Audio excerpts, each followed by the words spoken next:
Nakakatawa lang 'no na itong si Claire Castro gusto niyang lumebel sa tapang, talino, diskarte ni Vice President Sara Duterte. Ang kapal ng kanyang pagmumukha na magbibigay pa siya ng mga suggestions kung ano daw ang dapat ihingi ng tawad ni Vice President Sara Duterte. Pantanga na mga suggestions. At ang masasabi lang kung sasagot si Vice President Sara Duterte, hindi ako tanga na katulad mo, Claire Castro. Ipinagmamalaki niya na ang training daw niya ay sa pagiging trial lawyer niya.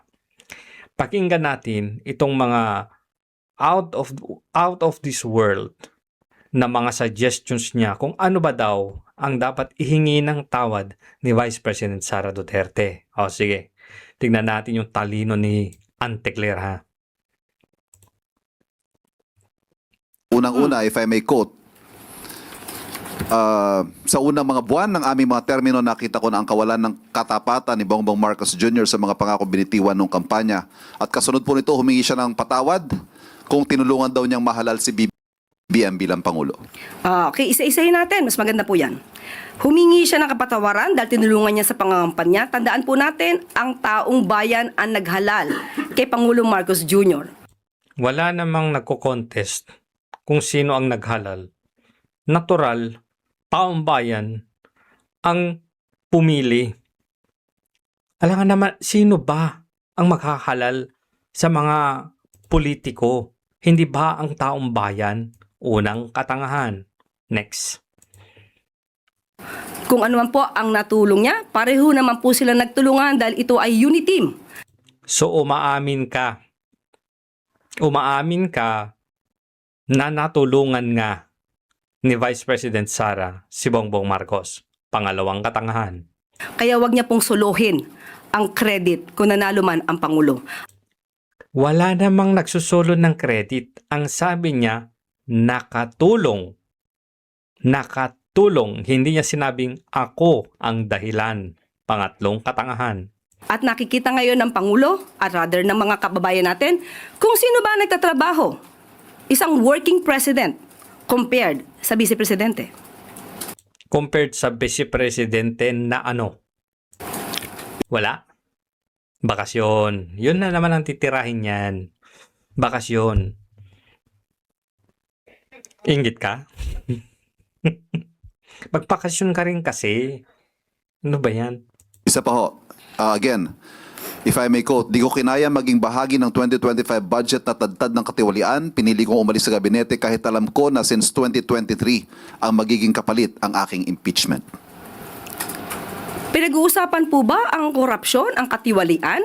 Siguro po dapat mauna muna na ihingi niya ng tawad kung ano man ang mga issue ng korupsyon at katiwalian at di umanong paglulustay ng confidential funds ng kanyang dalawang opisina at the time. Wait. Di umano. Di ba sabi mo? Di umano. Bakit siya hihingi ng tawad sa mga paratang? Pang-apat na katangahan. Para bang inamin na niya, Claire Castro, na naglustay nga ng confidential funds yung dalawang opisina niya. Kapag humingi siya ng tawad, ang husay ng suggestion mo. Trial lawyer ka, di ba? Ang galing. Next. OVP at ng DepEd. Kung meron pang napipintong impeachment, ito po ay dahil sa kanyang kagagawan mismo. Kung wala naman siyang ginawa na mga maanumalya at labag sa konstitusyon, hindi naman po siguro siya masasampahan ng mga impeachment complaints. Teka lang. Ang mga nasasampahan ng impeachment complaint at na-i-impeach ay hindi pa napapatunayang guilty. Dahil ang Senado ang maghuhusga kung guilty ba o hindi. Panglimang katangahan. Ang dami, grabe. Patong-patong na katangahan. Trial lawyer yarn. Next. Sunod na tanong mula kay Ivy Reyes, Bilyonaryo. Follow-up lang po, Yus. Tingnan mo yung yung demeanor ng mga reporters. Natatawa na lang sa mga sagot niya. Sec. Makabayan Block said that the premature presidential bid of the Vice President is a move to shield herself from the impeachment. Does the palace share this sentiment, or what can you say about that? Maaari, Mare? kanilang opinion, pero dapat tandaan po natin, balikan po natin dahil sasabi niya para ma-shield siya sa mga impeachment complaints. Hindi po basta-basta ito dapat mahadlangan ng anumang pagreklamo laban sa kanya. Sinabi niya kanina, Yun naman pala, hindi basta-basta makakadlangan. So walang problema. Yun lang yung gusto mong ibig sabihin mo doon. Pero ang dami pa pang sinatsat.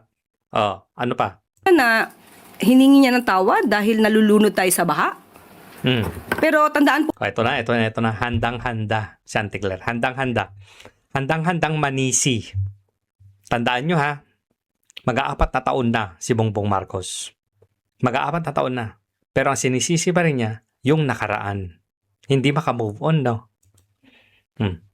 po natin, ilan po bang flood control projects merong itinatag? Di umano.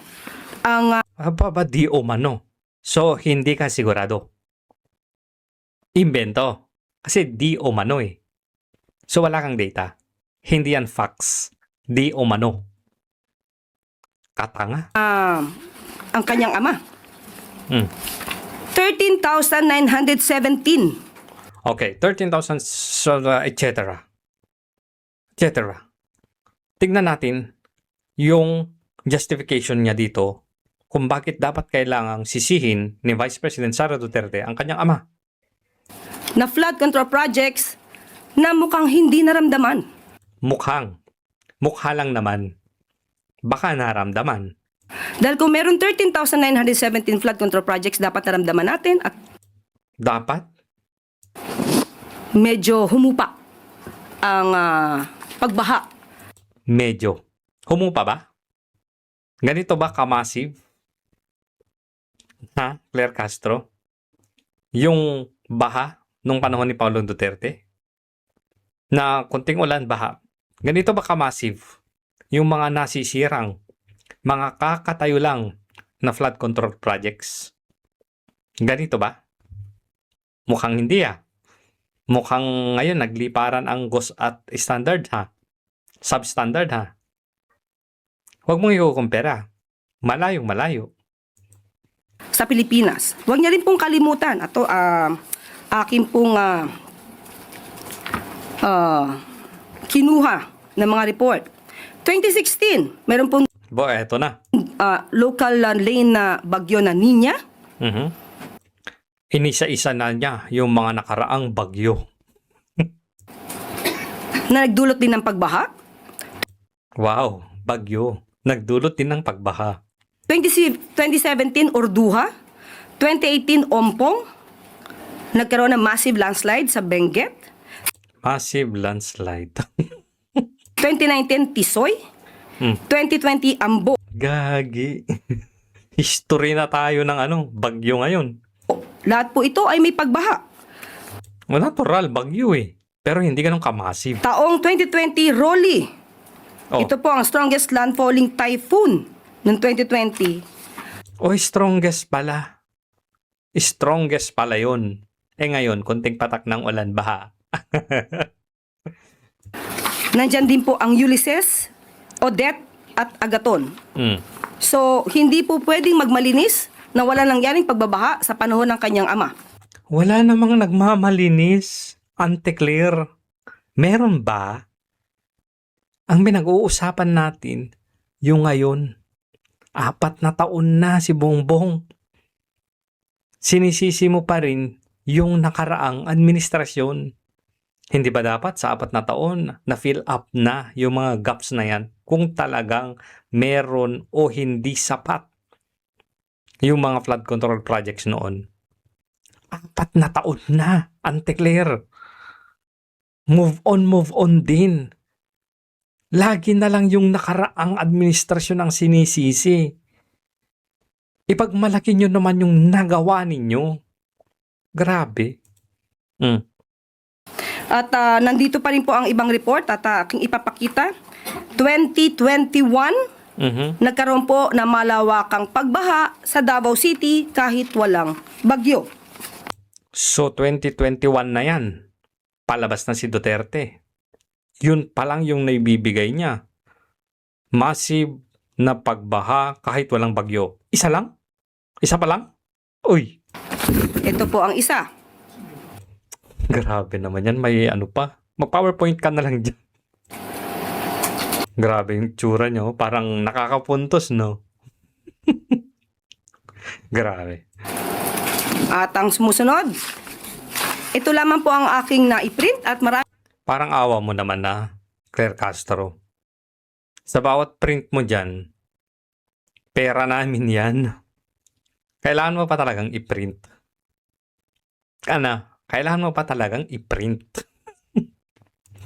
pa po if you will research. If you will research. Duterte's sluggish Typhoon Reich recovery spending. Ayan po ang nangyari. Taong Teka lang muna.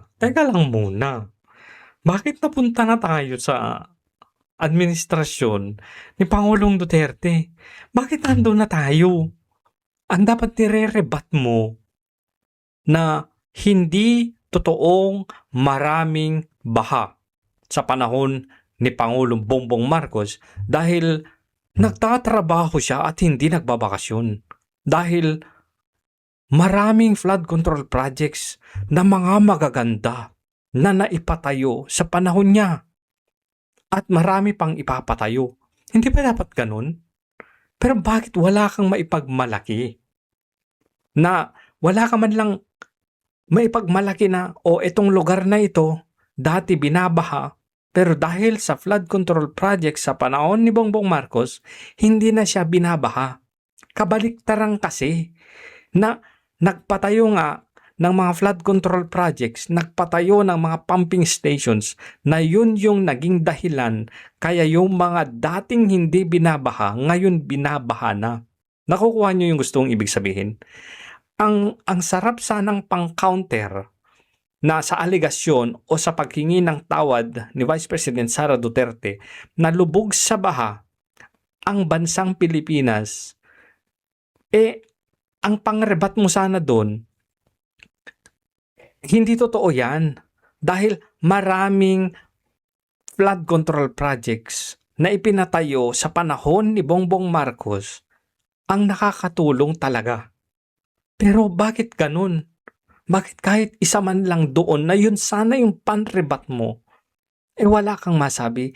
Bagkus bumabalik ka sa nakaraan. Sinisisi mo sa nakaraan. Sabihin na natin na merong 13,000 flood control projects. Sabihin na natin, yung mga yun, walang gumana kahit isa. Walang gumana kahit isa. Pero 4 na taon na kayo dyan. 4 na taon na si Bongbong Marcos. 2 taon na lang, 2 months and 2 years and 2 months approximate, bababa na siya sa pwesto. Wala kang maipagmalaking flood control projects na taas noo mong sasabihin na nakatulong sa mga Pilipino. Paano ba naman kasi? Kinurakot ng gobyerno ni Bangag. Kinurakot ng mga tao sa gobyerno ni Bangag ang pondo para dyan. Mas maganda sanang panrebat, no? Yung 13,000 na flood control projects ng dating administrasyon, nakita ho ng administrasyong ito na hindi talaga gumagana at inayos po namin at ngayon wala nang baha o hindi na ganun ang pagbaha kung ikukumpara natin ngayon sa nakaraang administrasyon. Mas positive yun.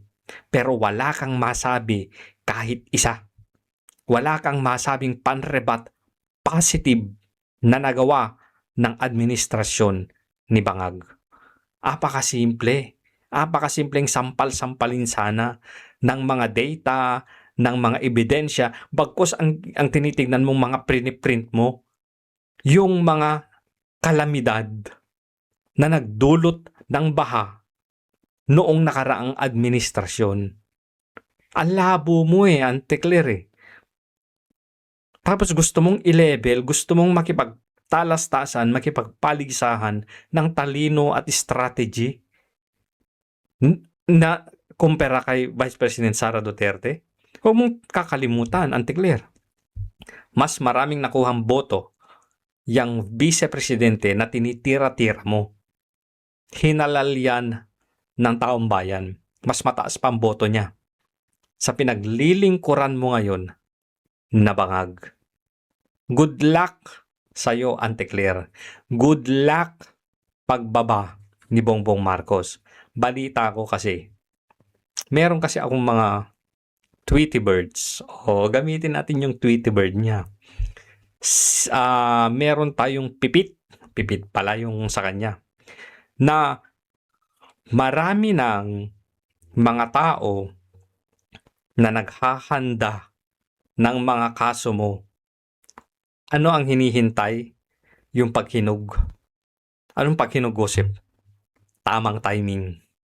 Tamang timing, tapos papaulanan ka na ng mga patong na mga kaso.